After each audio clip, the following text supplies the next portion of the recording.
Okay, so basically, this is our course curriculum, which is divided into modules. So we will go one by one with each and every module. But before we get started, let us first discuss about some of the important queries that may come in your mind. The first thing is, what will be the duration of ETL course? So basically, it will contain 5 to 6 weeks um, to make me understand to you the whole course. And then if I talk about covering live projects, so do we cover live projects? Yes, we cover live projects in each and every platform. Like we will be covering Fast Center Informatica, Pentaho data integration, and Tableau. We will be also covering two database languages, which is not two. It will be like SQL, Oracle, and PostgreSQL. PostgreSQL is needed for Pentaho data integration. So yeah, we will be covering live projects in each and every platform. Now next thing is, do we provide pre-recordings? Yes, as you know that we provide live sessions as well as pre-recordings. Now the next thing is the stuff sufficient to clear an interview or work on a project? See, if you are an experienced guy of ETL, then it will be very helpful for you, because we are also containing some advanced level of things which will help you in your work.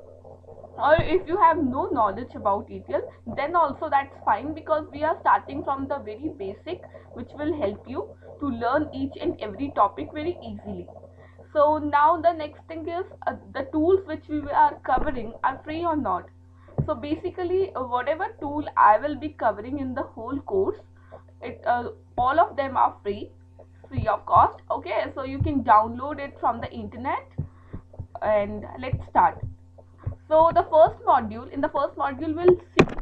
So basically, as we know that this whole course turns around ETL, ETL testing perspective, what is ETL, different ETL tools.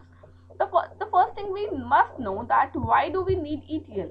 Basically, what is the requirement of ETL, or where we use this ETL? So for that we must know what is ETL first. So basically, what is ETL? See, ETL means we extract the data, we transform the data, and then we just load the data.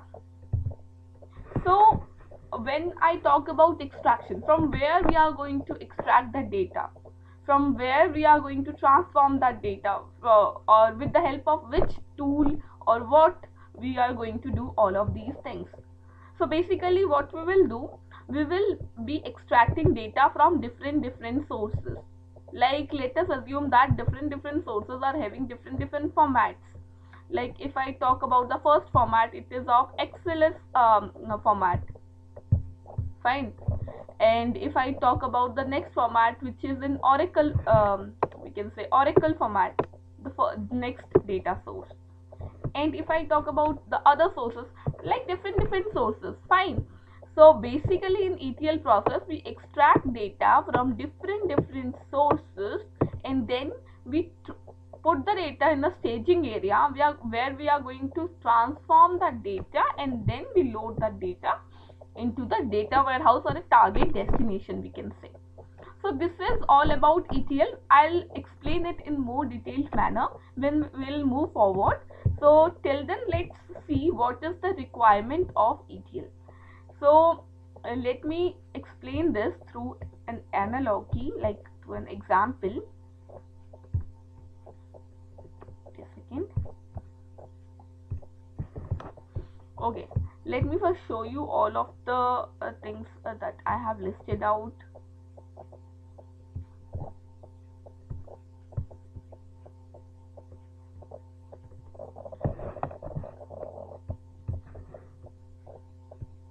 See, let us assume that this is a Walmart store that is present in a single area. Okay, so what basically we need to do is, wait a second. Okay, so let us assume that we are working with a Walmart store which is present in a single city, Chandigarh, in India. Fine. And that Walmart store contains a list of products like anisette syrup, mm, bags,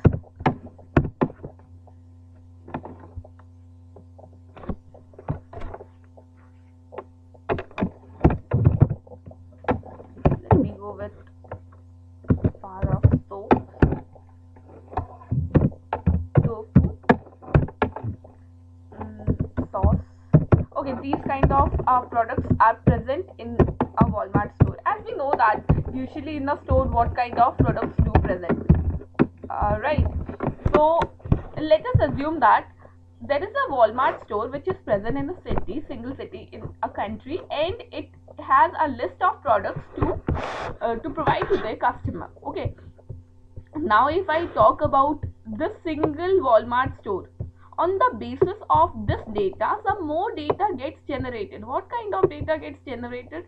Like what is the price of the products, what is the quantity of the product that got sold, and what was the date when the product got sold.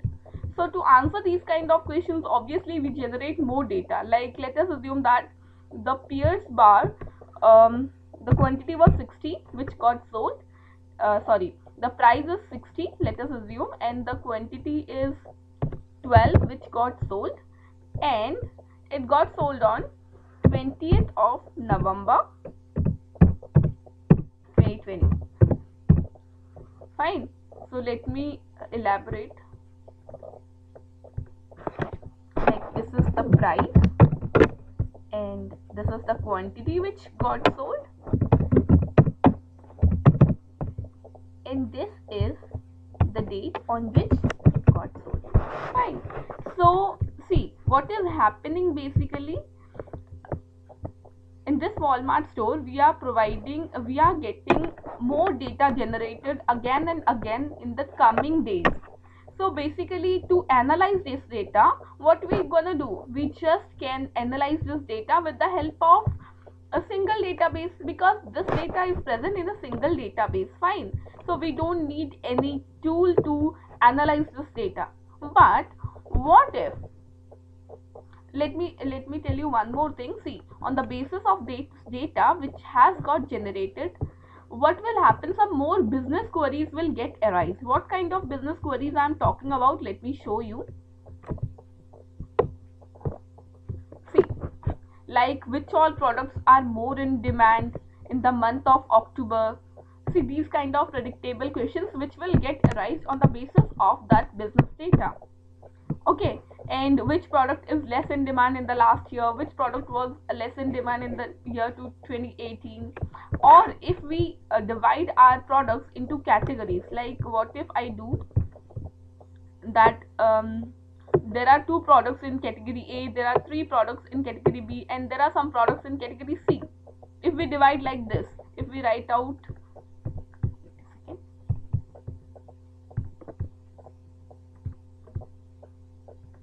like in category A we are having aniseed syrup and bags, and in category B I'm having Pierce, tofu and sauce, and in category C we are having a list of products. Fine. So if we divide our data into categories, then what kind of questions may come, like what if which all products come in category A, which all products of category B are more in sale. See, basically what happens is, when we are working with the data that is present like this, basically the answer is to provide the results for the business queries. But what if this kind of stores are present in USA, China, India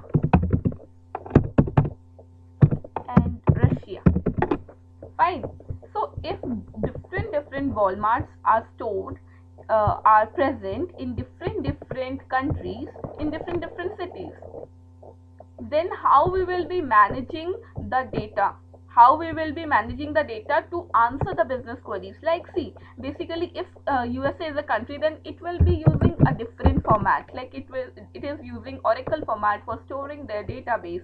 China is using like SQL, and India is using, let's say, it's using PostgreSQL for storing the data,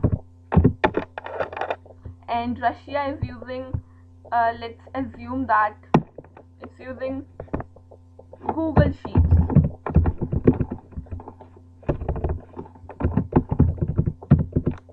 So basically what I want to make you understand that different countries may use different formats for storing the data, and in that case how we will be managing the data, how we will manage that data to analyze so that we can answer all the business queries of all the countries that are containing different Walmart stores.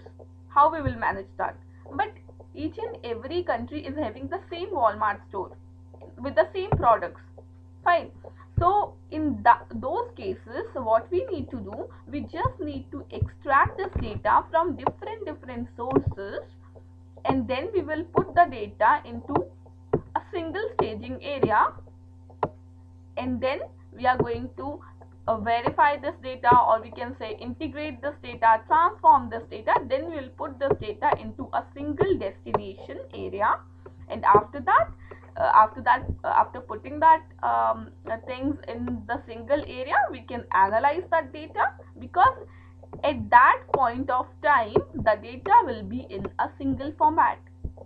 After fetching the data from different formats, we will put that data in a single format, so that it will be easy for us to analyze and then answer the business queries which are being arised. Okay, so now the question comes is, why do we need to see, we understood that we need to extract that data. Now why do we need to transform that data? So basically what kind of transformation data needs? See, when we are talking about data, so data may come with so many problems, like data redundancy, data duplicacy, data may get repeated so many times, or a single cell may contain multiple data. So these kind of problems may occur in raw data which we are fetching, which needs to get transformed. Like, see here, here I am having the data of the students of a school that are coming from different classes, and they are having the address column also. So here in the 12th column, 12th row, as you can see, two different people are coming, Priya and Sheila, and both fees has been paid, and both have the same address. That's why the database has provided them a single cell. But this is not appreciable in database management system. If I talk about database management system does not provide any data redundancy, no repetition is there. So to remove all these kind of things, we need to transform our data. Okay, let me show you some more problems with raw data, like I have also listed out. See, the data may contain duplicate values, multiple values in a single column, null values can be present there, data may be inconsistent, and as I talked about, repeated values. So these all problems can be present in our data. We have to get the relevant data so that we can process it. Fine. So where we are going to do all of these things, where we are going to extract, where we are going to transform, where we are going to load, or with the help of which we are going to load. So basically we are going to do this with the help of an ETL tools. Okay, so see, different vendors provide you different ETL tools, like Informatica is from Power Center, it's from Oracle itself, and here there are IBM InfoSphere Data Stage, Oracle Data Integrator is there, which is again from Oracle, and SQL Server Integration Service is there, Talend is there, Pentaho Data Integration. So basically there are so many vendors which provide different ETL tools. So in my recording sessions, I will be working with Power Center Informatica as well as Pentaho data integration with different databases, and we will understand how data is integrated there, how data is processed there, how it is passed into the target area or the destination. Okay, so as I was talking about the different data sources from where we are going to fetch that data. So basically, what kind of data sources it may be, it can be. So there may be PostgreSQL, there may be flat files, Google Sheets, Oracle SQL Server, or IBM DB2. So there are numerous forms of databases or sources, we can say. Okay, so if we get this ETL testing approach in a detailed manner, what it is, it is that we are extracting that data from different sources, and then we are putting that data in a staging area, which you might have understood till now, and then we are loading that data into a data warehouse. Okay, so basically this data warehouse may also contain subsets. See, I was explaining you about this Walmart example. One more thing I need to tell you. See, let us assume that this is our source data and this is our destination. Fine. So basically, when the data gets passed from here up to here, what changes are made? What is the difference between database and what is the difference between database and data warehouse? So basically what happens is, in database, sometimes what happens, let us assume that some of the item is not getting sold properly, like sauce is not getting sold, or the brand of the sauce is not getting sold. So I am deleting this product from my Walmart store of India. Fine. So after some days or after some years, some people, the next manager may come and he may ask that why or which product got deleted in 2021. Okay, so how we will answer the question? We are not having any detail about the deleted values.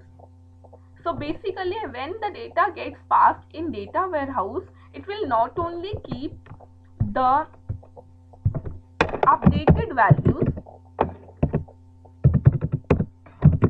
but it will also keep the historical values.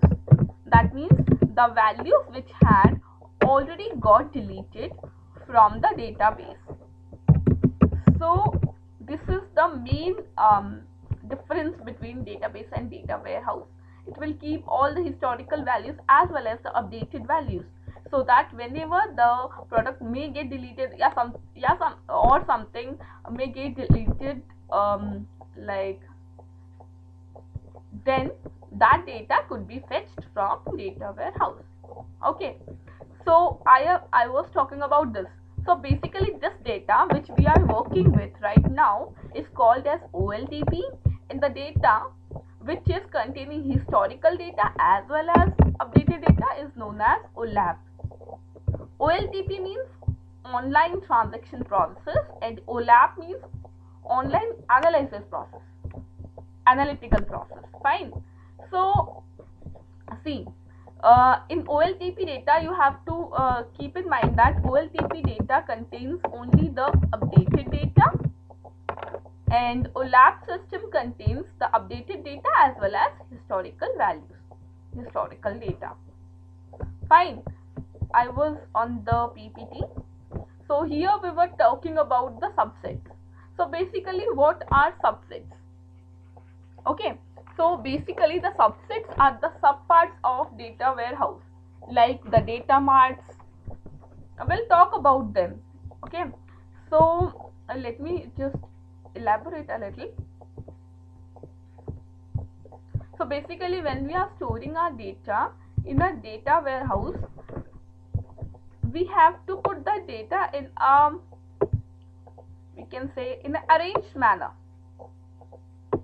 And when we are dividing the data into different sets, that very sets will be said as data sets or data marts. Like sometimes what happens, see, I'm just saying that this is a data warehouse, but in terms, we know that data warehouse is a very big term. It's like a very big term which can be counted. Fine. So there the data could not be scattered. We have to put the data in an arranged manner, like the database is has put that. So basically, it divides the data into different data sets, and by joining different data sets like this one and this one, when all of the data sets are joined, that forms a single data warehouse. Sometimes what happens, we may generate data sets or we may not also. That's our choice whether we want to create the data sets or not, but we recommend that. I'll also tell you how to create data marts or data sets also in my coming sessions. We'll learn that also.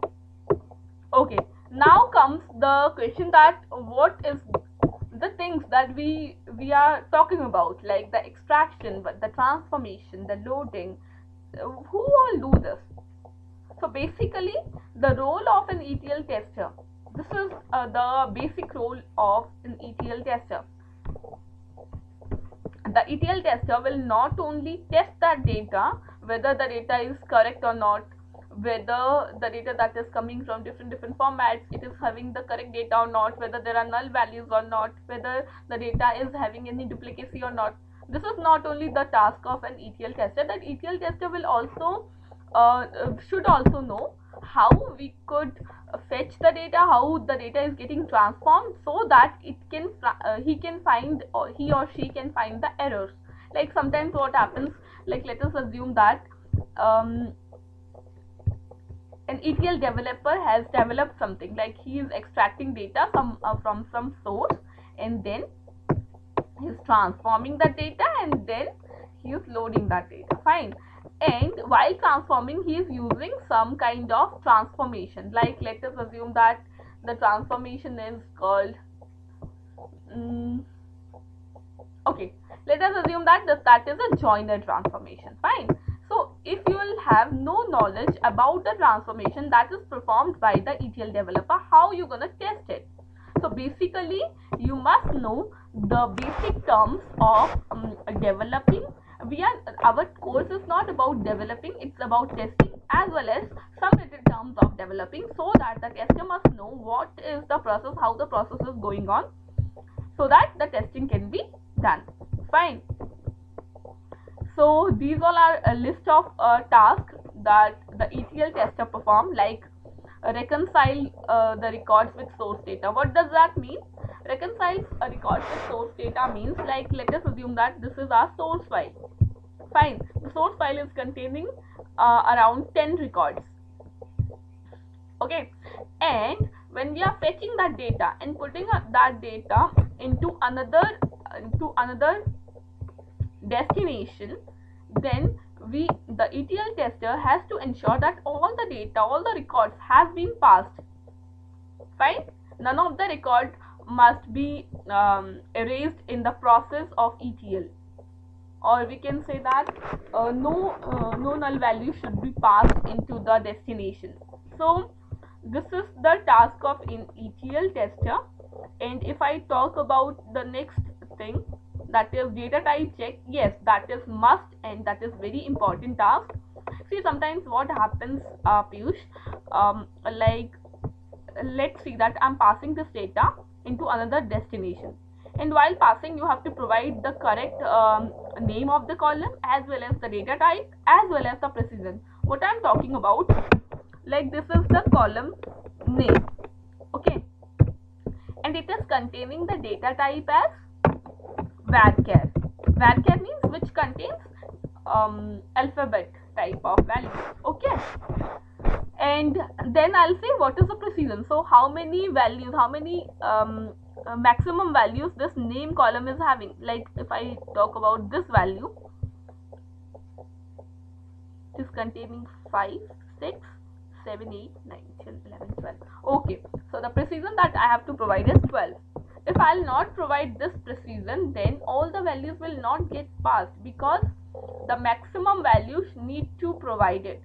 Okay, so that it could not be skipped. The value could not be skipped. If you will provide the precision as 10, okay, the length as 10, what I'm telling you, the precision as 10, then what will happen, only those values will get passed which is containing the length as 10 for the names.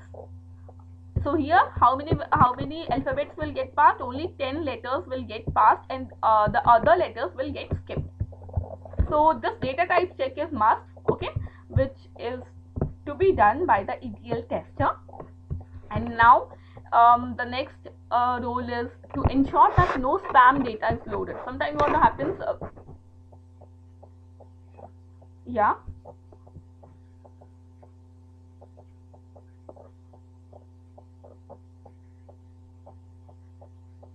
okay. See, to reconcile records with the source data means if your source data is containing 10 records, then all the 10 records should be passed to the destination area. This is what I'm saying.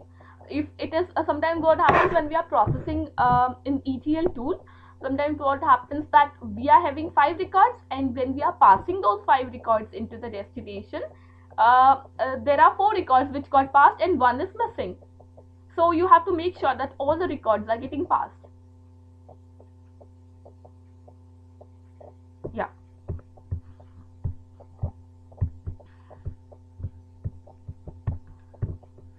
Okay, fine. So I was on the roles. So the next is removing duplicate data. So how could we remove the duplicate data?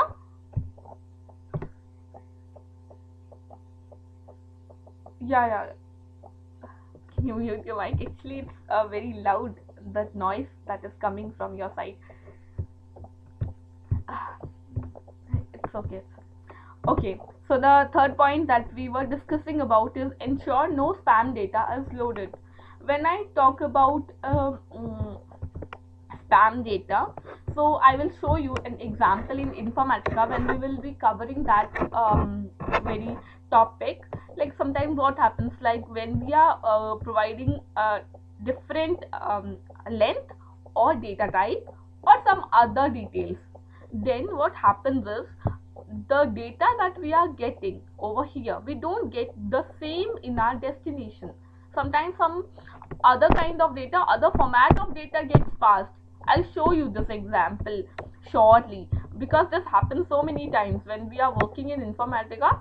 Then when we do not provide the correct format also. Like see, this is an XLS format, okay, and I'm not providing that. This is a in the while working with Informatica, I'm not providing that this is an XLS format or this is a file format, and we are just getting that data passed directly. Then what happens is some other kind of data, this data just changes into different format, and it gets passed into the destination, which we can see actually. So I'll show you that also. So basically we have to ensure that we have to provide the correct format of the file which we are taking. Okay, so that this kind of thing may not happen with us, like no spam data may not get loaded. Now if I talk about removing duplicate data, so basically what is that, sometimes when we are getting some when we are fetching the data and we are putting the data into transformations, what happens is some more data may get generated in between the process. So we have to make sure that the length of the source file and the length of the destination must be same. Like if the source file is containing the first column with the length as 10, then we have to make sure that the destination is also containing the same name with same data type and same length. The same length is very much important, because sometimes when we are processing the data and some more data may get added to our values, and what happens is our destination data may contain different data type that shows us that some more data is getting added in between the process. So we have to ensure that also, while obviously the focus is on the source transformation and the loading, which we are going to do basically, like this process. When we are fetching, then also we have to make sure that all the data is correct, and what is the data type, what is the length of all the values, we have to ensure that, and then we have to put that data into the staging area. And after the data is passed into the destination, we have to make sure that the same values is getting passed. If there is some duplicacy and we are removing it, then we have to do the count check, different types of checks, okay, to check our data. Now check all the keys are in place. Keys means I'm talking about the primary key, the foreign key, that should be in place if they are used in the source. If they are also not being used in the source, and if we are using only in the destination, then we have to make sure that all of them are working fine, and we have placed it correctly, and all of these things. Now the next topic is about applying transformation logics. As I have already told you that why do we need to perform transformation? Obviously, to correct our data, to integrate our data. So we must have a knowledge of applying the transformation logics, how to apply the transformation logic so that the data could detect the error, okay, or the data could, like, let us assume that here in this data I just want to get those very records which are having their fee status as paid. So for that, what kind of transformation you have to apply? You must know that. If you don't know, then that will like create a problem for you in future if you are working as an ETL tester or a developer, fine. And when the transformation logic is applied before loading that data, it involves the following operations. Like these all are the different validations which I was talking about. Like when your data is transformed, then how you can check then that the data that has get passed is correct or not. Like I have listed out some of the checks. Like as you can see, the data threshold validation check. What does that mean? That means like age value should not be more than 100. I'm providing an example over here. What does that mean? Age value should not be more than 100. Like let us assume that I'm taking some source data which is containing the age column, and in age column I have provided constraint means I have provided a restriction that the age cannot be greater than 100. Fine, so I'll say it can't be greater than 100, it can be less. It can be less than 0 or greater than 100. So these kind of restrictions will constrain that data, will restrict that data, so that we can get if there is any duplicacy in our data. Okay, so these kind of validation we need to perform. So basically these kind of validation or checks we perform with the help of SQL or any database. What I was talking about previously, like obviously our ETL process is getting some data from a database, and then it is putting that data into another database, right? So basically this database has some queries which will be helpful for us to perform the checks. Like we can do record check, we can do count check, we can do transformation, we can do the threshold validation check. Like different checks could be performed with the different queries of that very database which we are using. So normally if we are using a flat file, it is very difficult for us to find the detect the error which is present in our data. We have to do that manually. Sometimes the ETL tester has to perform all of these things manually also. Like if there is some error, the ETL tester has to get that manually, like after checking a number of records where the error is. So basically here we are having only 10 records, so it's very easy to detect the error. But if we are having number of records, a lot of records, a bunch of records, then how we are going to do that? For that we have to put the data in a database, and then we can use the queries to find the error if that is present there. Okay, and if I go to the next. Record count check. Okay, so all of them are about checks, data flow validations and all. So I have also listed out some of the bugs, like calculation bugs. Sometimes when we are working with the transformations, so we may face these kind of bugs. Like calculation bug means there is some calculation error in the transformation. So we will be while we are performing the transformation, it will be very understandable to you when we are doing that practically. Fine. So yeah, so this was just an introduction video about ETL, how we are going to work with ETL, what is ETL basically, what happens in ETL, and what are the different ETL tools that is available in the market, and what all are in demand. Basically Informatica is in much demand till now, and Pentaho data integration also. That's why I have listed out these two tools for our course, and how ETL works, like how the ETL tester works, in which process, what all are the data sources that could be dealt with. We have covered that also, and lastly the role of an ETL tester. So that's all for today. Do you have any doubt till now? If you have, then you are free to ask.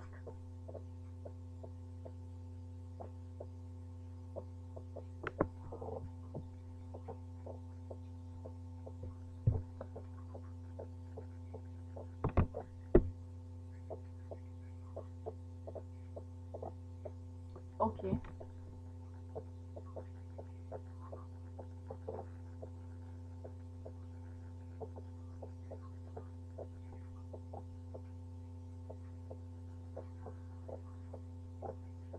Are you talking about the questions that some kind of interview questions and all that will help you to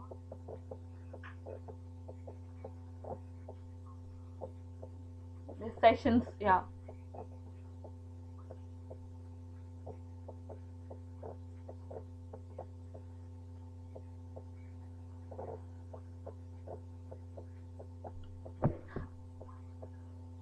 Actually, like our website, when we teach the course, after that we provide the whole ETL code so that you can revise it if whenever you want. So I have provided it on my website. So if you go to the ETL website, there you can have you have you taken the login and credentials? Okay. Okay, if you have the login credentials, then you, when you log in, on the left hand side you will check that there is an option for downloading the code.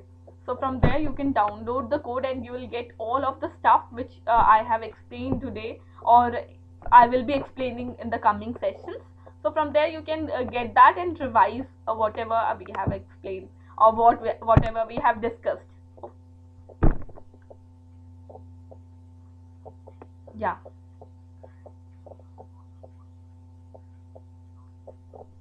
Yeah, 5 to 6 weeks. But see, basically I want to tell you one thing, that it will like for me it will take 5 to 6 weeks, but it is going to take you time, because what it happens is sometimes people just learn the course and they don't practice. So you have to practice whatever we discuss over here, because see, today's session was just an overview. It was containing nothing, and in my coming sessions we will be covering the queries, SQL queries. Do you have any like experience of a SQL? Have you worked with SQL database? Okay. SQL queries.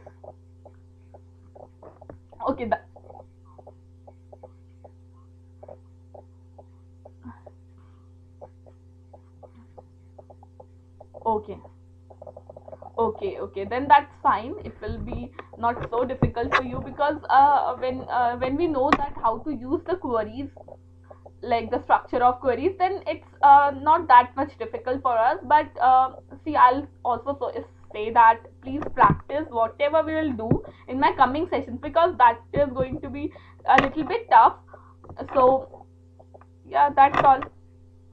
Because practice, I think you want to get a job in ETL, right? Okay.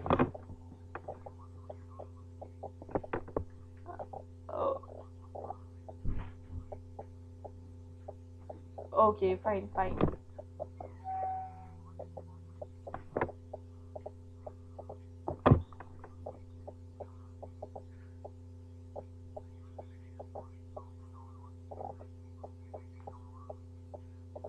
Yeah, yeah, yeah, yeah, you can. Yeah, I will be telling you also how to download. See, basically, I have already downloaded all the stuff, or uh, so if I may not help you, then I will show you the video from where you can take the help and download that. And wherever you will have any, like, you will stuck somewhere, then you can take the help of me. I'll provide you my mail ID so that you can drop a mail whenever you are stuck or wherever you are stuck. So, okay. Okay, so that's all for today. So let's end this session.